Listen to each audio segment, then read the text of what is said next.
Hello students, welcome to my YouTube channel easy learning. इस video में हम BANS 184 की बुक जिसका नाम है सार्वजनिक स्वास्थ्य और महामारी विज्ञान, उसके थर्ड यूनिट के कोर मोस्ट इम्पोर्टेंट क्वेश्चन पर डिस्कशन करेंगे। तो गाइस, हमारे यूनिट का नाम है पर्यावरणीय स्वास्थ्य और आज हम इस क्वेश्चन में जानेंगे कि भूमि जो होती है, मिट्टी या फिर भूमि या मिट्टी कह सकते हैं हमें, उसके मानव स्वास्थ्य पर किस प्रकार के प्रभाव पड़ते हैं, उसके जैविक कारकों, रासायनिक कारकों और भौतिक कारकों के किस प्रकार के प्रभाव पड़ते हैं मानव स्वास्थ्य पर।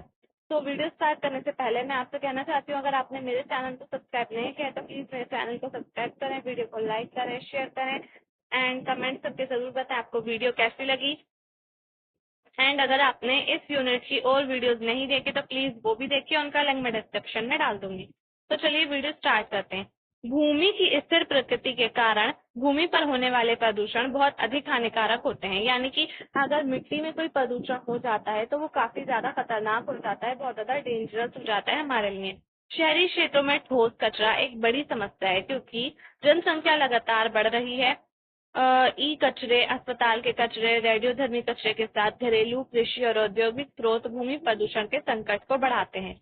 तो कचरा जो है वो शहरों का सबसे बड़ी प्रॉब्लम हो जाती है, जो कि भूमि प्रदूषण को काफी ज्यादा बढ़ा देती है। उसमें काफी सारे टाइप के कचरे यहाँ पर लिखे हुए हैं, ई कचरा, अस्पताल के कचरे, रेडियोधर्मी कचरे, फिर उसके बाद कृषि और औद्योगिक कचरे भी होते हैं, घरेलू कचरे भी होते हैं। तो ये सारे कचरे जो होते हैं वो भूमि प्रदूषण को बढ़ाते हैं। अपशिष्ट शारीरिक, मानसिक और सामाजिक स्वास्थ्य को प्रभावित करते हैं, जैसे कि जैविक एजेंट जो पानी और भोजन को प्रदूषित करते हैं और हैजार्ड, टाइफाइड, पोलियो आदि संक्रमणों का कारण बनते हैं। मच्छर, कीट जनित रोगों जैसे मलेरिया और फाइलेरिया का संचार करते हैं। तो ये सारा जो कचरा होता है, इनसे हमें, इनके अपशिष्ट से हमें शारीरिक, मानसिक, सामाजिक बीमारियां हो सकती हैं, सामाजिक स्वास्थ्य को भी प्रभावित करते हैं। ये जैविक एजेंट होते हैं जो कि पानी और हमारे भोजन को प्रदूषित कर देते हैं। अगर फैल जाते हैं तो वो हमारे भोजन को भी, पानी को भी प्रदूषित कर देते हैं। साथ ही साथ इससे इनसे कई प्रकार की बीमारियां फैल जाती हैं, जैसे कि हैजा, टाइफाइड, पैचिश, संक्रामक, हेपेटाइटिस, पोलियो आदि बीमारियां से फैल जाती हैं और फिर ये जो है संक्रमण का कारण बनते हैं। इनसे धीरे धीरे बीमारियां फैलने लगती हैं। मच्छर, कीट जनित रोग, जैसे जो बीमार, ये जो मच्छर होते हैं और कीटों से जो बीमारियां फैलती हैं, उनसे मलेरिया, फाइलेरिया, ये सारे रोग जो हैं वो आसानी से फैल जाते हैं और आम घरों में संक्रमण फैलता रहता है। तो इस प्रकार भूमि प्रदूषण के प्रकार हम देख लेते हैं। भूमि प्रदूषण को विभिन्न प्रकारों में वर्गीकृत किया जा सकता है। ये मोटे तौर पर औद्योगिक और शहरी अपशिष्ट, कृषि अपशिष्ट, रेडियोधर्मी अपशिष्ट और जैविक कचरा हो सकता है। तो 4 प्रकार के कचरे होते हैं जो कि भूमि प्रदूषण के प्रकार हैं और उनसे किस किस तरह की बीमारियां फैल सकती हैं हम देखेंगे। पहला है हमारा औद्योगिक और शहरी अपशिष्ट। जो उद्योगों से निकलने वाला अपशिष्ट होता है और शहरी अपशिष्ट होता है, वो होता है सभी प्रकार के उद्योग छोटे पैमाने पर या बड़े पैमाने पर औद्योगिक कचरे के लिए जिम्मेदार होते हैं। कोई भी उद्योग होगा उससे तो कचरा निकलना है, डेफिनेटली कचरा निकलता है, तो वो उसके लिए जिम्मेदार होता है। औद्योगिक कचरा काफी हानिकारक है क्योंकि ये प्रकृति में विषाक्त हो सकता है और इससे जो है पर्यावरण भी खराब होता है और इससे लोगों को बीमारियां भी हो सकती हैं। क्योंकि औद्योगिक क्षेत्र भी शहरी क्षेत्र, इसलिए घरों से निकलने वाले कचरे का निपटान बड़ी मात्रा में किया जाता है, जो कि लैंडफिल साइटों पर डंप होते हैं।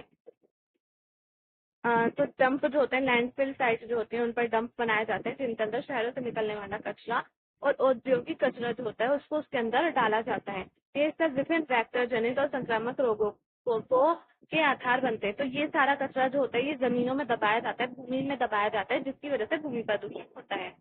दूसरा है कृषि अपशिष्ट। अपशिष्ट तो कृषि से निकलने वाला जो अपशिष्ट होता है उससे भी कचरा फैल सकता है। कृषि एक स्वच्छ आर्थिक गतिविधि है, लेकिन ये एक मिथक भी है। उर्वरक, कीटनाशक और खेती के अभ्यास से मृदा प्रदूषण होता है, जो लंबे समय तक मृदा की उत्पादकता को प्रभावित करता है।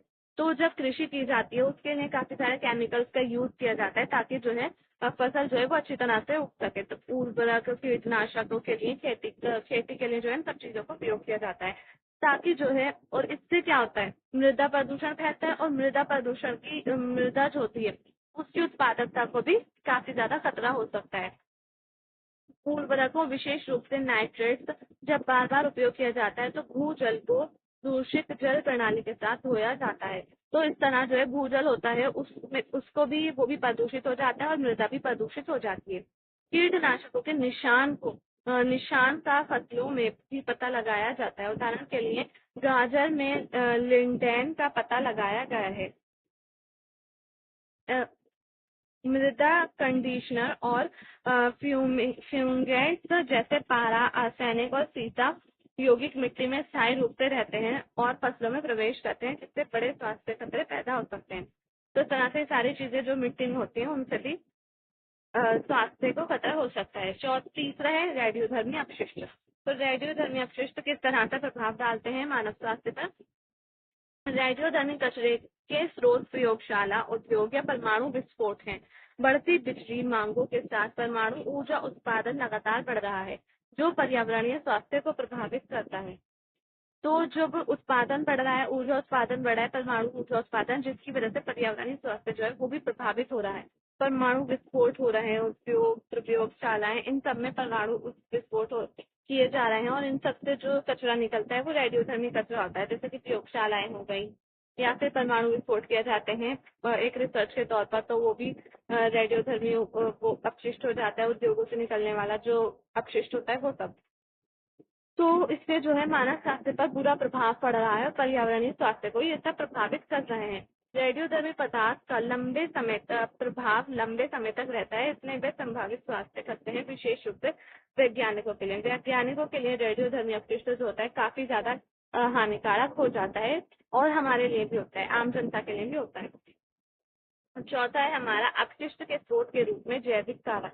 मनुष्यों और पशुओं के मलमूत्र द्वारा खुले में शौच बैक्टीरिया और परजीवी के साथ मिट्टी को दूषित करता है। तो अगर कोई भी मनुष्य या फिर पशु खुले में शौच करते हैं तो उससे बैक्टीरिया फैलते हैं, परजीवी हो जाते हैं, जो कि मिट्टी को दूषित कर सकते हैं। और इसके अलावा भूमि पर अनुपचारित या अपूर्ण रूप से उपचारित मल का निर्वहन और सीवेज कीचड़ को डंप करने में भी मृदा प्रदूषण हो सकता है। तो इस तरह से काफी सारे प्रदूषण होते हैं। मृदा प्रदूषण के कारण भी हमारा जो स्वास्थ्य वो प्रभावित होता है। अब ये जो टॉपिक थे उसके बाद जनसंख्या का पारिस्थितिक मॉडल, ये हम नहीं लेंगे अपने सिलेबस में क्योंकि इतना ज्यादा इम्पोर्टेंट नहीं है, ये सब हम नहीं लेंगे। अगर आपको देखना है तो आप इसका स्क्रीनशॉट ले सकते हैं। हमारा टॉपिक बस यहीं पर फिनिश हो जाता है, ये यूनिट फिनिश हो चुका है। अगर आपको वीडियो पसंद आए तो प्लीज वीडियो को लाइक करें, शेयर करें, चैनल को सब्सक्राइब करना ना भूलें। थैंक्स।